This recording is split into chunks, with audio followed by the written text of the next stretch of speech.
Ebyo nabigambirwa aha mukoro gubira aha kanisa ya Kabuba Church of Uganda eri kushanga muri Kizoba akidiko na road chairman wa NRM habwe gombora ya Kizoba Muzei Eldad Karchiko ne Kayoba birenu basima rahanga habwe byo kutangaza byabakorire kandi aba bashazire mukombekero buri senje yo mwahure ahara muno bararo bwa bishop abana byati nyenda kwa yefeza nebiti nezabu nebindi no bwiga bwanje Wenu umwana wanje ni uto kumanya ruhanga hakwihire ruhanga ayakutorotwire Muzei Eldad Karchiko agamira habwe nshashazire mu kusima ahamya kanshanju na manane ya ine kandi nsima agwarahanga kumpereza amaka akampa abakazi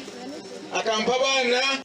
Danumugura Karchiko mutabano mukuru na wasimire ruhanga ahawe byarabize mwishenanye no kubora atiyo nkwe kuherezo burisa bwa Kabuba hike mwe yitaka kandi basigire barteko mazina ge kanisa izo baryanyumwe bazyo we nabani nyenda wabo rukugenda kushitamo motoka ya honorable witu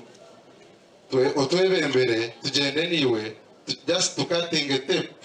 eyitakeryo erutire kanisa kanisa twachiri takeri kuruga umukayadani mukura no mukazi we hopu umuzina rya tatitwe nane ryo mwana nane ryo moyarkwera amen